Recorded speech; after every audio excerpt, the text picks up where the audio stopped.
Hello everyone and welcome to the channel. I am that one Carlos, and I'm here to give you my personal rewrite of the God of War Norse saga, starting with God of War 4. I want to make it very clear that I am by no means an expert in writing and storytelling.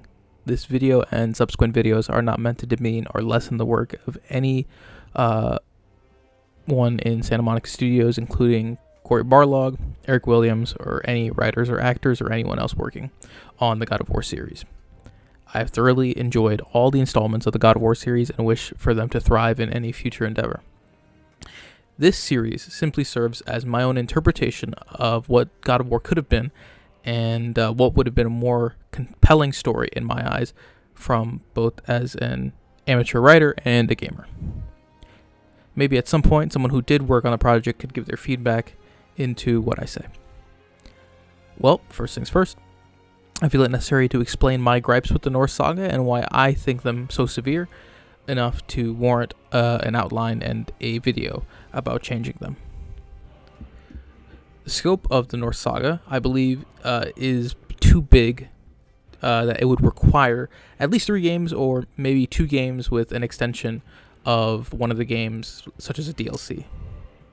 God of War Ragnarok, to me, seems too bloated and rushed through, that the actual Ragnarok event lasts too little, about, an hour or so, when it should have been composed of at least like a fourth of the game at the end. Next would be the lack of characters, especially in God of War 4. And while I deeply understand that God of War 4 is meant to be a very personal journey between father and son, there is such a small supporting cast that a few more named characters would have done so much more to increase and the grand narrative and be of service to it. If we were to count them, the only important bigger names characters that are in the game is Kratos, obviously, Atreus, Freya, Baldur, Mimir, Brock, and Sindri. Jormungandr is there. He speaks a language that no one can understand, so there is not much use for him, especially when he's too large to use in multiple parts in the journey, so his role is already good as is. Other characters like Magni and Modi only have 2 and 4 scenes respectively, with very little lines or characterization, and I don't see that there's any real motivation for Magni or Modi to accompany Baldur or wish to fight Kratos and Atreus, besides them being Baldur's nephews and wanting to, I guess, prove themselves to their father. Next would have to be the lack of Aesir and Vanir gods and giants being in both games. Kratos in the Greek saga many times was the driving force pushing and fulfilling the prophecies and stories within these myths and folktales. Kratos forced Atlas to hold the world. Kratos opened Pandora's box. Kratos slain the Hydra. Kratos killed King Midas. Kratos led the Titans to war with the Olympians. Like, all of these things, Kratos, I think, should be a conduit to fulfill the mythological stories of each pantheon that he's in. So I want to introduce more Norse gods and goddesses into the story that I make. And these Norse gods don't all have to be boss battles. They don't all have to be companions either. They can be background characters, but one that serve a distinct and meaningful purpose to greater, fill the world with life. Lastly would be a greater world of Midgard and other realms. To me, especially in the first game, they feel very lackluster and devoid of any meaningful life. I don't see the effect of the Aesir or the Vanir or the giants and I don't see their effect on Midgard or any other realms besides a generic temple here, a mine, a market, nothing that really says that they put their stamp on the land. And I believe this should be more emphasis on that. So I have done things to change the story to include that, so that it looks like all those beings have a vested interest in taking part in forming the entire world and realms. With all that out of the way, we can finally continue to my version of God of War 4. Quick disclaimer, I may skip around story beats, just giving quick summaries to them because they're nearly identical to how they play out in the games. I'll also add some flavor text to clear up some of the terms and definitions of the games to better fit how I believe they should fit in my story. So there's a few terms that are changed. So here it is. That one, Carlos, is God of War 4. So, we start off right with Kratos cutting down the last of the marked trees for his late wife Faye's funeral pyre. Kratos is distant from his son. He makes an effort to hide his bandages from him, and he's generally being cold towards Atreus. They take the final log upriver to where their house is, and Kratos chops it up and gets the pyre ready. Atreus goes inside, prays over his mother, before Kratos goes and lifts her body and sets it onto the altar, putting it ablaze, and Atreus inherits the knife that was once his mother's. As a test of the boy's strength and the eventual strength to go and complete the mission of his mother, Kratos asks Atreus to lead a hunt. So Atreus goes and follows the path of a deer to go and hunt it. But they venture out past an abandoned temple, crawling with Draugr, which are fallen warriors who are too stubborn and angry to die and go to the next life, so they resurrect as zombies. The duo clears out the temple and get into position to shoot the deer. Kratos directs Atreus to shoot, and Atreus finishes the deer with his knife, since the initial arrow shot didn't kill the deer. While winding down from Atreus' first kill, they both are attacked by a troll, which resides on the outskirts of their home. With teamwork, they kill it, and Atreus begins to attack the troll's corpse to demonstrate his strength to his father, but to no avail. Kratos tells his son that he is not ready, and that he neither has the will nor stoicism to complete the journey. He forces them both to go back home. As Kratos scolds Atreus at home, we get our first major change.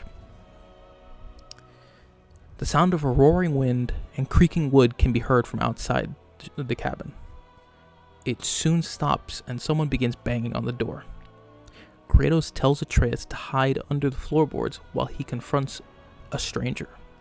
Kratos opens the door to see this man.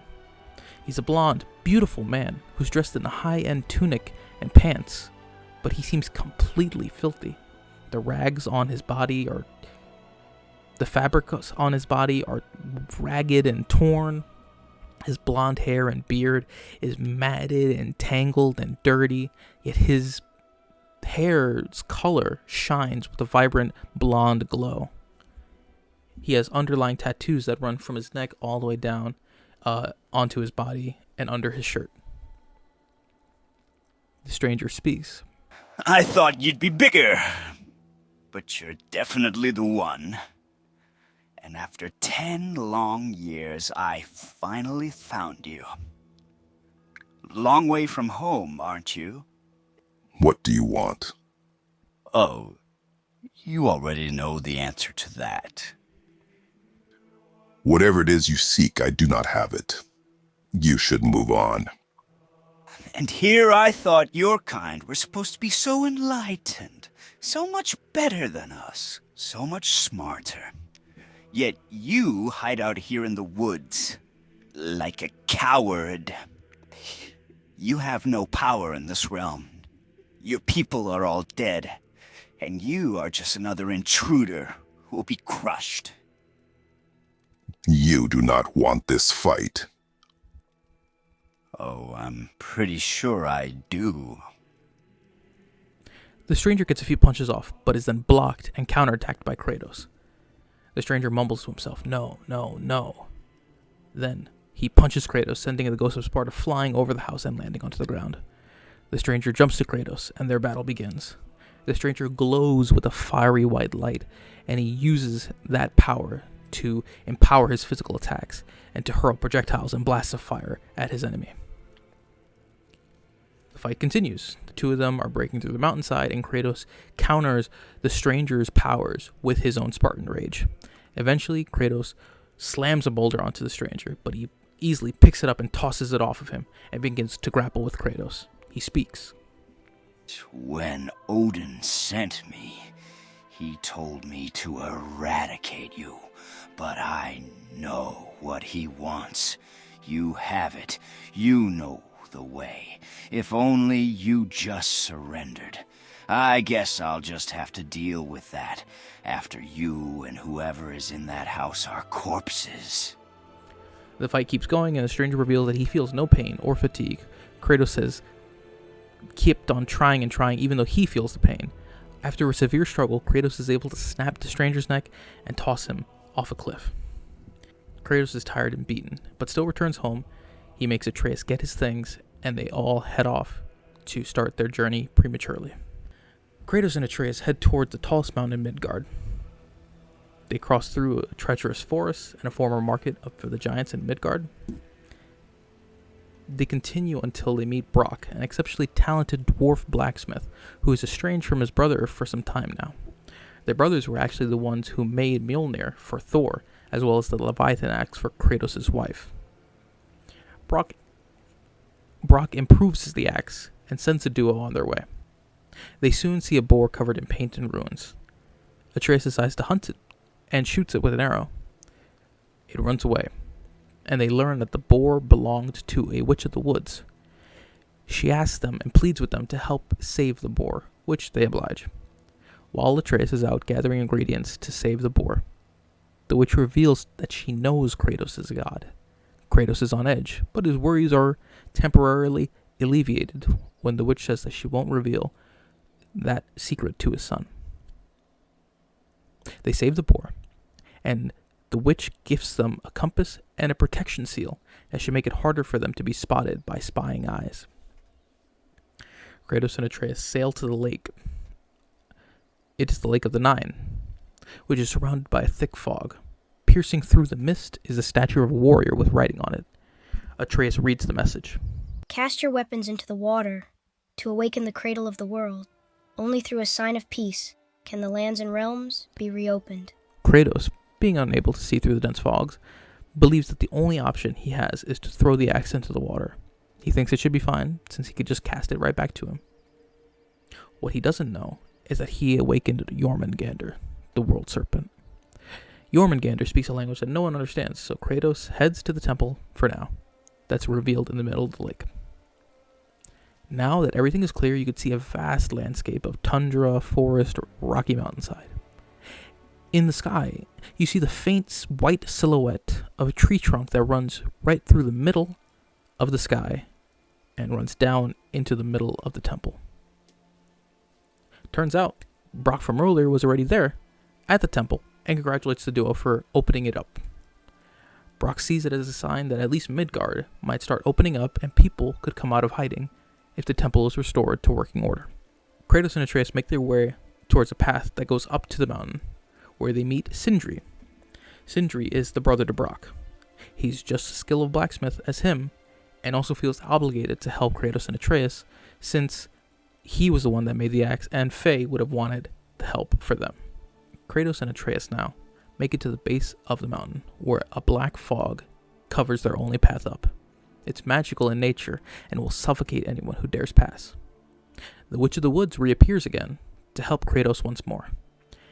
She says that since they helped her, that the least she could do is help them back, since they were the only civilized people she met in so long. So they all trek all the way back to the middle of the lake where the temple is, where the witch explains everything. She says that this temple was built by the wishes of Tyr, the Norse god of war in these lands. They all head into the center of the temple, which lies the travel room. The witch explains the whole history and significance of the room and how to use it. Here you go. You will need this in order to travel between realms. It's a travel key. This only has one charge left on it. Only the light of Alfheim will restore it now. So how does it work? Give it a moment. The temple needs time to wake up from its long slumber. It is from this room and this room alone that you will be able to cross between realms. This was the final collaboration that all races in the cosmos took part in. They all contributed their knowledge to craft a nexus where all realms met. The races found a way to channel the fragile, glimmering energy that emanated from the Yggdrasil and constructed it into the Bifrost, the burning bridge through creation. But I am guessing you were looking for a more practical answer. Yes. Shift the travel table until it is aligned with Alfheim, and press the button to start the traveling process.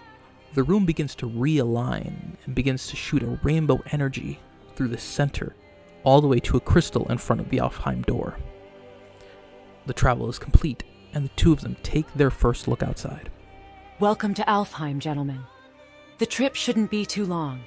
This realm has been calm for a long while, under the rule of Lord Freyr the Peaceful. You just have to go to the light. I can barely see it. The column of light is housed in a ringed temple. That is where you need to go. The witch begins to get sucked back into Midgard through a magic rift. Before she is taken, she tells Kratos that he must fully step into the light to recharge the key. This next part of the story goes pretty much the same as the real game. Kratos and Atreus fight off the dark hordes of the Dark Elves to make it to the temple. Once there, they clear out the Dark Elf tentacles and free the light from its grasp. Now that the temple is fully illuminated and the sky is clear, at the base of the light column is a sky blue light crystal with an ornate sword embedded deep into it. There is a plaque with a message in the front, and it reads, Upon the high throne, Hlitskjolf, Lord Freyr bore witness to Gerdur, daughter of Arboda, and Geimir, an adoptive princess of the Light Elves. As a vow of peace and commitment to Alfheim and the radiant Gerdur, Freyr had entombed his sword in the pure crystal of the light. Forever shall this sword be held. He is a fool to voluntarily give up his primary weapon. Maybe he never needed to use it. It seemed like the Light Elves really liked him and everything was great, at least until the Dark Elves came for the light. He doesn't seem to be around now after that. They knew this realm to be defenseless. Peace can only be achieved if any adversary is discouraged from fighting, knowing how equipped you are for battle. Only the high likelihood of certain doom holds opponents at bay. Remember, even when weak, it is always best to feign strength than to have an enemy emboldened by your vulnerability. Kratos walks to the beam of light. Atreus burns his hand when touching it, so Kratos decides to go alone, and gives Atreus the Leviathan axe, in the meantime, just to hold it. Kratos braces himself and fully submerges himself into the light. Kratos has the vision, the same one that he had in the game. He walks through various locations while hearing the true thoughts of Atreus. How Atreus preferred that his dad would be dead instead of his mom. How he misses her so much. Just as Kratos is nearing the very center of the light's vision, where it seems like the very presence of Fae resides, Kratos is pulled out by Atreus. Kratos is angry until he notices piles of dark elf corpses strewn about the floor. While it seems like moments have passed for Kratos, a few days actually passed in the real world. The pair of them escape the temple, liberating it, and witness the Light Elves rush in to reclaim their home. Before leaving the realm, Kratos and Atreus are forced to kill the Dark Elf King standing in their way. They gather themselves and head back to Midgard towards the peak of the mountain once more. Kratos makes his way through the Black Breath and eradicates it with the light of Alfheim. The two of them are entering the mountain through a door that's revealed to be a mine. It was a mine made for giants with the help of dwarves. As the father and son fight through the mine and move higher and higher, they learn the story of the mine and how it came to be. There was a chief builder who was a dwarf named Alphys. He came up with all manners of pulleys and advanced systems that the mine used. The writings on the walls sometimes bear his name and instructions that he gave to all of his workers. The duo ends up finding the dwarf's body petrified in stone. A hole in the ceiling of the mountain shines sunlight into the corridor like a spotlight on Alphys. Around his arm is a golden ring that occasionally emits some lightning sparks. Look, it's Alphys's journal. There's material lists, project instructions, and some personal entries. It looks like he wanted to marry Thrud, the youngest child and daughter of Thor. That's weird of him. Thor didn't seem too happy about that. Thor gave him some lengthy tests of wisdom to keep him busy, but he seemed to pass every one of them. But now he's petrified, and I guess we can safely assume that Thor was the reason for his death. Continuing up the mountain, Kratos finds an elevator that the two of them can take to the top of the mountain. It slowly rises, and in the background, embedded into the stone wall of the mountain, sits a giant made out of clay and stone. The two didn't notice the giant until it opens its eyes and reveals yellow lightning energy that powers the giant. It grabs the elevator, and Kratos attacks the hand. In the game, the name above the health bar is revealed as Mokor Kalfi.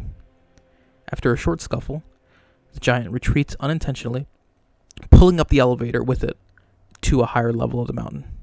Kratos and Atreus follow the path that it was made by the giant until it leads to the open air. The giant starts attacking Sindri, who is on the mountainside as well. Kratos and Atreus formulate a plan to attack the giant, and Kratos leaps onto the giant's head, slashing at it. Mokor Kalfi carries Kratos to a flattened section of the mountain, and that's where they have the boss fight. Mokor Kalfi wields a giant club and channels his yellow lightning energy through it. The fight is intense, and Kratos gets the upper hand by stunning Mokor Kalfi with energized World Tree sap that he rips out from World Tree roots that explode on contact when hitting the lightning of the giant.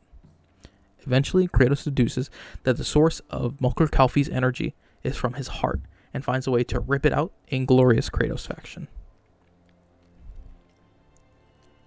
Kratos lands near where Atreus and Sindri were, with the giant's heart landing next to them. Sindri is astonished. He says that energy that from the giant was not magic native to the giants, but to the dragons, actually. And they haven't been seen ever since the grand culling of the worms, which was a mass killing of all dragons in all 9 realms. Sindri tells Kratos that the magic from the heart can be used to enchant Atreus' bow to shoot lightning. On the way back to the top of the mountain, Kratos and Atreus stumble upon the giant shrine that explains the story of Hrungnir the Brawler, and, by extension, of Mokor Kalfi, the giant that they just faced. Hrungnir was strong to be sure, but also a perfect simpleton. Odin met him wandering in Midgard one day, found him so amusing, so harmless, so gullible, that he challenged him to horse race to his palace in Asgard. Odin narrowly wins, which doesn't bode well for the All-Father. But as a show of hospitality, Odin invites the giant into the Great Hall. There he gives Hrungnir his fill of mead and goads him into all manner of boasts and antics, all for the amusement of the court. I was there. I saw the Aesir laugh as Hrungnir leaped upon his shield and swore he'd kill us all and take our womanfolk back to Jotunheim. Then Thor shows up. And does he laugh? Oh no. Thor takes one look at the drunken stone buffoon and the halls grew quiet. Hrungnir, while still inebriated, foolishly proposes a duel for Thor, which he accepts. It is to be held at the top of that mountain of Midgard you lot retrieved me from. Once Hrungnir returned to Jotunheim to tell the news to his people, they were aghast and quickly devised a plan to turn the tide in favor of the giants. They crafted a companion out of clay called Mokor Kalfi, and he stood as tall as 9 miles, or at least that was the account of a Midgardian child who saw it.